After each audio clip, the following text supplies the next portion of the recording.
నమస్తే. నేను doctor Supraja, Sharada hospital Nellore నుంచి. హలో, నేను doctor Nirupama, Sharada hospital Nellore. Congratulations. Thank you madam and wish you the same. మనం ఫస్ట్ యానివర్సరీ హాస్పిటల్ పెట్టి కరెక్ట్గా May 5th 1 year అయిన శుభ సందర్భంలో మేము హాస్పిటల్లో అందరికీ ఈరోజు ఓపీ ఫ్రీగా చూసాము. ప్లస్ స్నాక్స్ అవి డిస్ట్రిబ్యూట్ చేశాము. సో ఈ సంవత్సరం మాకు సక్సెస్ఫుల్గా ఒక్క కేసు కూడా మాకు మెటర్నల్ మోర్టాలిటీ కానీ నియోనేటల్ మోర్టాలిటీ కానీ లేకుండా మేము 100% సక్సెస్ అయిన దానికి చాలా హ్యాపీగా ఫీల్ అవుతూ మేము సెలబ్రేట్ చేసుకుంటున్నాం ఈరోజు. అవును మేడం, మనం టీమ్ వర్క్ తోటి వర్క్ చేసినందువల్ల టెన్షన్ లేకుండా, స్ట్రెస్ లేకుండా ఎంతటి కాంప్లికేట్ కేసు అయినా కూడా మనం చేయగలుగుతూ ఉన్నాము. నిజంగా team works really worthful. So అందుకే ఫ్యూచర్లో చాలా మంది కూడా కార్పొరేట్లో ఎట్లా టీం వర్క్ ఉంది, మీతో కూడా చాలా మంది టీం వర్క్ చేసుకుంటే చాలా చాలా అంటే చాలా పేషెంట్కి కానీ డాక్టర్కి కానీ సేఫ్గా ఉంటుంది. అవును మేడం, ఇప్పుడు చాలా కాంప్లికేటెడ్ కేసెస్ చేసాం కదా madam. So pregnancy ఆబ్స్టిక్స్ related complicated cases అంటే అసలు మిడ్ నైట్ లో మీరు వచ్చారు, వచ్చిన వెంటనే ఇంకా మిగిలిన టీం వర్క్ లాగా మేమందరం వచ్చాము. సో టెన్షన్ లేకుండా చాలా కాంప్లికేటెడ్ కేసెస్ చేసాం. మొన్న ఒక కేసు ఏమైందంటే ఆ రోజు 1:45 ఎర్లీ మార్నింగ్ తిక్కవరపాడు నుంచి హెవీగా బ్లీడ్ అవుతుంది మేడం అని తను ఫోన్ చేసింది. చేసిన వెంటనే మిమ్మల్ని మీకు అంతా ఫోన్ చేసి నేను గబగబా టీం వర్క్ ల్యాబ్ టెక్నీషియన్ పిలిపించాను, ఓటీ అసిస్టెంట్, ఓటీ సిస్టు, అనస్థెటిస్ట్, పీడియాట్రిషియన్ అందరూ 2:15 కల్లా హాస్పిటల్లో ల్యాండ్ అయిపోయాము. తర్వాత మనం ఏం చేసాము, ఇమ్మీడియట్గా ఓటీకి తీసుకెళ్ళి సి సెక్షన్ చేసేసాం. అది దాన్ని ఏమంటారంటే మాయ సపరేట్ అయిపోయింది, మా లాంగ్వేజ్లో అబ్రప్షో ప్లెజెంట్ అంటాం. సో ఇమ్మీడియట్గా ఒకరు బ్లడ్కి వెళ్ళారు, ఇమ్మీడియట్గా సెక్షన్ చేసేసాము. కానీ తల్లి బిడ్డ సేఫ్గా ఉన్నారు. పేషెంట్ని ఒక 2 hours ఐసీయూలో పెట్టి మళ్ళీ మార్నింగ్ మా రూమ్కి షిఫ్ట్ చేసాం. అదే కాస్త డిలే అయ్యి ఉంటే పేషెంట్ కానీ మా బేబీ కానీ లేకపోతే మొత్తం ఏదైనా చాలా ప్రాబ్లమ్స్ కాకపోతే అంత టీం వర్క్ వల్ల టెన్షన్ లేకుండా మనం చేయగలము, ఇద్దరం కలిసి ముగ్గురం కలిసి చేయగలమనే కాన్ఫిడెన్స్ తో ఆ కేసుని మనం టేకప్ చేయగలిగినాం. అదే మేడం, ఇంకా ఫైబ్రాయిడ్ కేసు, చాలా పెద్ద ఫైబ్రాయిడ్ కేసు. ఆమెకి కార్డియాక్ డిసీజ్ ఉంది. అనస్థిస్ట్ ఏమంటే జనరల్ అనస్థీషియా ఇస్తే ఎక్కువసేపు ఇవ్వలేమన్నారు. సో అందుకని జస్ట్ సింపుల్ స్మాల్ ఇన్సిజన్ ఇచ్చి అంత పెద్ద ఫైబ్రాయిడ్ ని మన లాప్రోస్కోపిక్ ఇన్స్ట్రుమెంట్స్ యూస్ చేసి చాలా ఫాస్ట్ గా with in half an hour లో సర్జరీ చేసాం అన్నమాట. యాక్చువల్ అనస్థిస్ట్ కూడా అప్రిషియేట్ చేశారు. అదే దానికి కూడా ఒకసారి కంగ్రాట్స్. మళ్ళీ లాస్ట్ ఇయర్ ఒక సెప్టల్ రిసెక్షన్ కూడా చేసాం కదా, అది హిస్ట్రోస్కోపీ తోటి చాలా పెద్ద సెప్టమ్ ఉంది. మా అమ్మాయికి తెలియదు, వేరే హాస్పిటల్కి వెళ్ళినప్పుడు ఏం పెద్దగా చెప్పలేదు. మన హాస్పిటల్కి వచ్చాక మనం చాలా పెద్ద సెప్టమ్ ఉంది అని రిసెక్ట్ చేసిన తర్వాత మళ్ళీ ఫ్యూ మంత్స్ లోపల తను కన్సీవ్ అయింది. ఇప్పుడు కన్సీవ్ వస్తుంది, 6th month కదా. ఓకే. మళ్ళా మనం ఒకటైతే ఆ మధ్య డయాబెటిక్ కాంప్లికేటింగ్ ప్రెగ్నెన్సీ, పాలిహైడ్రోనియాస్ అంటే ఉమ్మి చాలా ఎక్కువ ఉండింది. ప్లస్ ఆమె అంతా 125 kgs ఉండింది. 125 kgs అయినా కూడా మనం హ్యాపీగా డీల్ చేసి ఆ తల్లిని బిడ్డని సేఫ్ గా డెలివరీ చేసాం. అంటే ఇవన్నీ ఏంటంటే మనం ఈ ఇయర్ లో మనం చేసిన గుడ్ అంటే బ్యాడ్ కేసుని గుడ్ గా కన్వర్ట్ చేసుకున్నాయి. సో అవన్నీ చేసినప్పుడు మనం చాలా తృప్తిగా ఫీల్ అవుతున్నాము.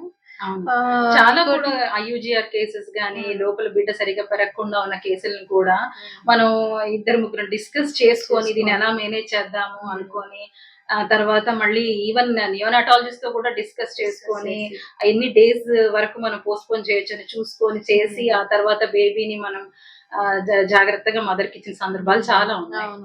మొన్న ఒకటి ఎర్లీ మార్నింగ్ 3 o'clock డెలివరీ అయితే 3.75 kgs నార్మల్ డెలివరీ అయింది. కానీ బేబీని నేను బాక్స్ లో పెట్టాల్సి వస్తుందేమో అనుకున్నాను, కానీ సేఫ్ గా ఏం పెట్టాల్సిన అవసరం లేదు. హ్యాపీగా వ్యాక్యూమ్ వేసి మనం వ్యాక్యూమ్ బాగా వేయగలం. కానీ మన దగ్గర మనకు వ్యాక్యూమ్ తో పాటు ఈ పీపీహెచ్ క్యాన్ల అనేది కూడా ఉంది కదా.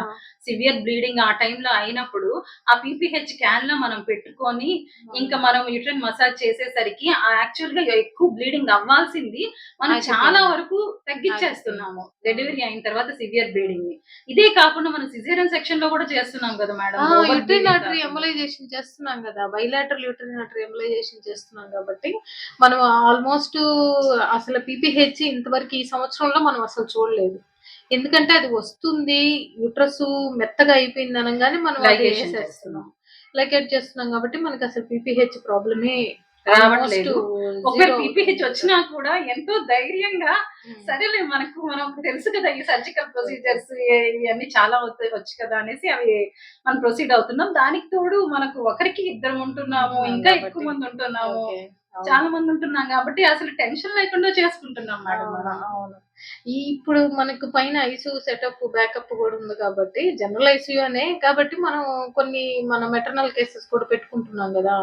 సివియర్ పీఏహెచ్ ఒక హ్మ్. 24 అవర్స్ వాళ్ళు మానిటర్ చేసుకుంటారులే.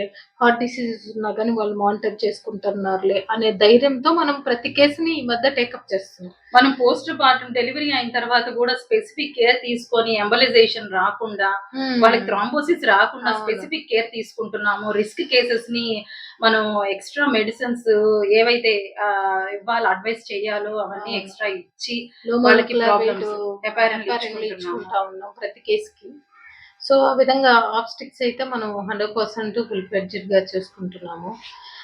ఏంది నిర్మా నువ్వు కాస్మెటిక్ గైనకాలజీ చేసావు గదా! దాని అవును మీద మేడం. కాన్సంట్రేట్ చేద్దాము. అవును. మ్యారేజ్ కాని వాళ్ళకి కానీ, మ్యారేజ్ అయిన వాళ్ళకి కానీ, యూజువల్‌గా వాళ్ళకి పిగ్మెంటేషన్ ఆ ఏరియాలో పిగ్మెంటేషన్ గానీ, ఎక్కువ హెయిర్ ఉన్నా కూడా, లేకపోతే ఆహ్, ఇరువైపులా 2 సైడ్‌లో చూసుకుంటే, ఒక సైడ్ సాగింగ్ లాగా ఉన్న ఆ ప్రైవేట్ పార్ట్స్‌లో ముఖ్యంగా, హ్మ్. వాటికి సంబంధించి కాస్మెటిక్‌గా వెరీ మైన్యూట్ ఇన్‌స్ట్రుమెంట్స్ తోటి సర్జరీ ద్వారా వాళ్ళకి కాస్మెటిక్‌గా అక్కడ వాళ్ళకి నచ్చిన విధంగా చేయడం అనేది ఆ కాస్మెటిక్ గైనకాలజీ ముఖ్య ఉద్దేశము. సో, అలాంటి వాటిని మనం ఎక్కువ ఇంప్రూవైజ్ ఇంకొంచెం చేసుకున్నాము. ఇంప్రూవ్ అలాగే చేస్తున్నాం. హైమెనోప్లాస్టీలు గూడా మనం ఎక్కువ ఓకే. చేయాలి. ఇప్పుడు పిల్లలొస్తా ఉన్నారు. పెళ్లి కాని పిల్లలు అక్కడ మాకు కొంచెం బ్లాక్‌గా ఉంది. సో, మాకు మ్యారేజ్ అవుతుంది గదా! మేము కొంచెం మీతో మాట్లాడాలని డెఫినెట్‌గా వస్తున్నారు. అందరిలో గూడా కొంచెం ఎడ్యుకేట్ అవుతున్నారు. అదే కాదు దానికోసం. మేడం. మనం హ్మ్. దాని గురించే కాకుండా వాళ్ళకి ప్రీ మ్యారిటల్ కౌన్సెలింగ్ గురించి కూడా మనం కౌన్సెలింగ్. చెప్పినట్లయితే హ్మ్. వాళ్ళకి సైకలాజికల్ యాస్పెక్ట్స్ అన్నిట్లో మనం వాళ్ళు ఇంతకుముందు మన మరి ఒక దాంట్లో యూట్యూబ్‌లో ఛానెల్‌లో పెట్టున్నాము. దగ్గర దగ్గర 40,000 మెంబర్స్ చూస్తున్నారు. ప్రీ హ్మ్. మెంటల్ కౌన్సెలింగ్‌కి. హ్మ్. అది. ఇంకోటి మన దగ్గర ఉండే లాప్రోస్కోపీ దాని గురించి అవును. చెప్పు కొంచెం. లాప్రోస్కోపీ, హ్మ్. హిస్టోస్కోపీ ఇన్‌స్ట్రుమెంట్స్ అన్నీ ఉన్నాయి కాబట్టి, హ్మ్. మనం ఆ యుటరస్‌కి సంబంధించి గాని, ఓవరీస్‌కి సంబంధించి గాని, ఎటువంటి కాంప్లికేటెడ్ సిస్ట్‌లున్నా కూడా, గర్భసంచిలో సెప్టమ్ ఉన్నా, ఏదన్నా ప్రాబ్లమ్స్ రకరకాల ప్రాబ్లమ్స్ ఒస్తాయి. గర్భసంచికి గాని, అండాశయాలకు గాని, అన్నిటిని సునాయాసంగా ఈ ఇన్‌స్ట్రుమెంట్స్ ద్వారా కీ హోల్ తోటి అంటే చిన్నపాటి ఇన్సిషన్ తోటే పెద్ద పెద్ద గడ్డలు తీయడం గాని, లోపల ఏమైనా మార్పులుంటే దాన్ని అంతా క్లీన్ చేయడం గాని, చేయడాన్ని చేయొచ్చు మనము.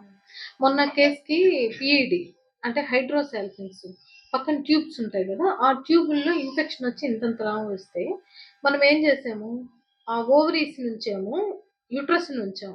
బట్ పక్కన ట్యూబ్స్‌ని మాత్రమే తీసేసాం. దాని కానీ ఆ తర్వాత పేషెంట్ పేషెంట్ చాలా చాలా హ్యాపీగా ఫీల్ అయింది. ఎందుకంటే అసలు మా ఊర్లో చెప్తే మేడం అందరూ ఆశ్చర్యపోతున్నారు. నీకు సర్జరీ చేసి ఆ గడ్డలొక్కటే ఎట్లా అంటే ట్యూబ్స్ మాత్రమే తీసేసాం గదా! మనం. అంటే గర్భసంచిని ఉంచారే. ఉంచారు. అందరూ ఎవరు ఉంచరు కదా! ఉంచరు కదా! అని చాలా హ్యాపీగా ఫీల్ అయ్యారు. ఇంకోటేందంటే ఇప్పుడు బర్నింగ్ ప్రాబ్లమ్ ఏంది? మనకు డీఎంహెచ్ఓ గారు కూడా ఏం చెప్తున్నారు? మీరు నార్మల్లే ఎక్కువ చేయాలమ్మా అంటున్నారు. సో, ఆ మోటో పెట్టి ఈ సంవత్సరం మన టార్గెట్ ఏంటంటే మాక్సిమం మనం ఎన్ని నార్మల్‌లో చేయగలిగితే అన్ని చేద్దాం. సో, నార్మల్‌లో చెయ్యాలి అంటే ఏం చేయాలి? మన కృషితో పాటు పేషెంట్ కూడా ఎక్కువ కృషి చేయాలి. అవును. పేషెంట్ కృషి చేయాలంటే ఏందంటే, నెల తప్పినప్పటి నుంచి పేషెంట్‌ని వాళ్ళ తల్లిదండ్రులు, అత్తామామలు అస్సల మంచం దిగనేది లేదు. అట్లా చేయకుండా వాళ్ళ మదర్‌లు గాని, అమ్మమ్మలు గాని ఎంత చిన్నప్పుడంతా ఎట్లా వర్క్ చేశారో, అట్లా ఈ పిల్లలు కూడా పని చేయగలిగితే నార్మల్ డెలివరీస్ అనేవి సర్వసాధారణంగా జరుగుతాయి. మనం పీజీ చేసేటప్పుడు ఏం జరిగేది? ఆటోలు ఉండేది లేదు. అవును. రిక్షాలోనో, ఎనిమా ఇచ్చినప్పుడు బాత్రూముల్లోనో, బెడ్ మీదో డెలివరీ అయిపోయేది. కానీ ఇప్పుడు అట్లాంటివి చూడటం లేదు. ఎందుకనంటే పిల్లలు అసలు కిందే కూర్చోవట్ల. కానీ కింద కూర్చోవాలా పిల్లలు, ఎక్సర్‌సైజ్ చెయ్యాలా, ఇంట్లో డొమెస్టిక్ వర్క్ ఖచ్చితంగా చేయాలా. డైట్ మీద కూడా చాలా కాన్సంట్రేట్ చేయాలి. కాన్సంట్రేట్ చేయాలా. కార్బోహైడ్రేట్ తగ్గిచ్చేసి అంటే 4 ఇడ్లీ, 4 దోసలు అట్లాంటివి తినకుండా కార్బోహైడ్రేట్ తగ్గిచ్చి ప్రోటీన్ ఇంప్రూవ్ చేసుకోవాలా. అంటే ఎగ్ తినాలా, మీట్ తినాలా, పప్పు ధాన్యాలు గుగ్గులు, తీసుకోవాలి. వడ తినాలా ఇట్లాంటివి. రైసు ఇంతంత తినకూడదు. మనకు సౌత్ ఇండియన్‌కి వీళ్ళు రైస్ ఎక్కువే ఉంటది. బట్ అట్టని 3 పూటల అన్నం తింటే మాత్రం అసలు నార్మల్ డెలివరీసే కావు. సో, అందుకని అంత ఒకప్పుడు తింటే అయ్యేది. ఎందుకంటే వాళ్ళు హార్డ్ వర్క్ చేసేవాళ్ళు కాబట్టి. ఇప్పుడంత చేయట్లేదు గాబట్టి వాళ్ళు కా కార్బోహైడ్రేట్ తగ్గించుకొని ఫిజికల్ యాక్టివిటీ అంటే ఎక్సర్‌సైజ్ అప్పుడు బేబీ చేసుకుంటా కూడా ఉండాలా. మితంగా పెరిగినప్పుడు పెరిగినప్పుడు నార్మల్ డెలివరీస్ అయ్యే అవకాశాలు అవకాశం ఉంది. ఎక్కువగా ఉంటాయి. ఈ మధ్య నేనేం చేస్తున్నానంటే ఐరన్, కాల్షియం గూడా తగ్గిచ్చేస్తున్నాను. ఎందుకంటే చాలా మంది అవి తిని ఎక్కువ బేబీ పెరిగిపోతుంది అని అనుకుంటున్నారు కాబట్టి. బట్ హిమోగ్లోబిన్ 10-11 గ్రామ్స్ ఉన్నప్పుడు, కాల్షియం 9 మిల్లీగ్రామ్స్ ఉన్నప్పుడు మనం అసలు అవసరం లేదు వాళ్ళకి. డైట్‌లోనే సప్లిమెంట్ ఇంప్రూవ్ చేసుకోవచ్చు. ఇంప్రూవ్ చేసుకోవచ్చు. వాళ్ళకి ప్రతిసారి మనం ఐరన్, కాల్షియం ఇవ్వాల్సిన అవసరం లేదు. అట్లా కొంతమందిని టార్గెట్ పీపుల్‌ని పెట్టి నేను అవి కూడా ఇవ్వడం మానేస్తున్నాను. జంక్ ఫుడ్స్ తగ్గిచ్చేసి ఆ! డైట్‌లోనే వాళ్ళకి హెల్తీ డైట్ గురించి ఆ! మనము ఆకుకూరలు ఎడ్యుకేట్ చేశామంటే అవి తింటేనే చాలా వరకు వాళ్ళకి టాబ్లెట్స్ అవసరం తగ్గిపోతుంది. తగ్గిపోయి నార్మల్ డెలివరీకి ఛాన్సెస్ ఉంటాయి. ఇప్పుడు రీసెంట్‌గా ఏంది స్టేట్స్‌లో అందరూ గూడా స్విమ్మింగ్ చేస్తున్నారు. వాళ్ళు చిన్నప్పటి నుంచి నేర్చుకుంటారు గాబట్టి. మనోళ్ళు గూడా గేటెడ్ కమ్యూనిటీలో స్విమ్మింగ్ పూల్‌లు ఉంటున్నాయి కాబట్టి, బిఫోర్ మ్యారేజ్ నుండే స్విమ్మింగ్ నేర్చుకొని ప్రెగ్నెన్సీలో స్విమ్మింగ్ చేస్తే చాలా హెల్త్‌కి మంచిది. వాళ్ళకి నార్మల్ డెలివరీ అయ్యేదానికి కూడా ఛాన్సెస్ ఉంటది. ఇంకోటి ఇప్పుడు మళ్ళా నౌ-ఏ-డేస్ ఎక్కువ బర్నింగ్ ప్రాబ్లమ్. ఇప్పుడు మనకు ఒక 30 మెంబర్స్ పేషెంట్‌లొస్తే అందులో 15 పీపుల్ పీసీఓడీతో బాధపడుతున్నారు. పీసీఓడీ అంటే ఏంది? ఇర్రెగ్యులర్ పీరియడ్స్ ప్లస్ వాళ్ళు విపరీతంగా లావవ్వడము పిల్లలు, లేజీగా అవ్వడము, పిగ్మెంటేషన్‌లు రావడము ఇట్లా. సో మెనీ కారణాల వల్ల వాళ్ళకేందంటే పీరియడ్స్ రావట్లేదు. దాన్నేంది పాలిసిస్టిక్ ఓవేరియన్ డిసీజ్, ముదిరిపోతే సిండ్రోమ్ అంటున్నాం. అవి రాకుండా మనం ప్రివెంట్ చేయగలిగితే ఇంకా సొసైటీలో గర్ల్ చైల్డ్ హ్యాపీగా ఫెమైన్ క్యారెక్టర్స్ తోటే హ్యాపీగా లీడ్ చేయొచ్చు లైఫ్‌ని. అవును. దానికి మనము ఎక్సర్‌సైజెస్ అప్పటికి వచ్చిన ప్రతి పేషెంట్‌కి నేను చెప్తూనే ఉన్నాను. టీనేజర్స్ నుంచి మనం చెప్తూనే ఉన్నాము. ఉన్నాము. చిన్నప్పుడు అట్‌లీస్ట్ ఫిఫ్త్ క్లాస్ నుంచి వాళ్ళకి ఫిజికల్ ఎడ్యుకేషన్ అనేది చాలా ఇంపార్టెంటు. ఆటలు బాగా ఆడాలా. డైట్ ఎటువంటి కంట్రోల్ డైట్ చేసుకోవాలా. తీసుకోవాలి? హెల్తీ డైట్ అంటే ఏంటి? హెల్తీ డైట్ ఏంటి జంక్ అది. ఫుడ్స్‌ని అవాయిడ్ చేయడము. అది జిమ్‌కెళ్ళడము, యోగా చేయడము, స్విమ్మింగ్ చేయడము, వాకింగ్ చేయడము ఇవన్నీ చేసుకుంటా ఉంటే ఆ పాలిసిస్టిక్ ఓవరియన్ డిసీజ్ కూడా కంట్రోల్ అయ్యి నార్మల్‌కి వచ్చేస్తుంది. సో, మన మెయిన్ మోటో ఈ సంవత్సరం ఏందంటే మాక్సిమం నార్మల్ డెలివరీస్ చేయడము. కాస్మెటిక్‌గా అండ్ కాన్షియస్‌గా చేసుకోవడం. కొంచెం చేసుకోవడము. మైన్యూట్ సన్న హోల్స్ పెట్టి key holes key surgery hole తోటి సర్జరీస్ తోటి కాంప్లికేటెడ్ కేసెస్‌ని డీల్ చేయడం. చేయాలనుకోవడం. అది. ఓకే. నమస్తే. నమస్తే.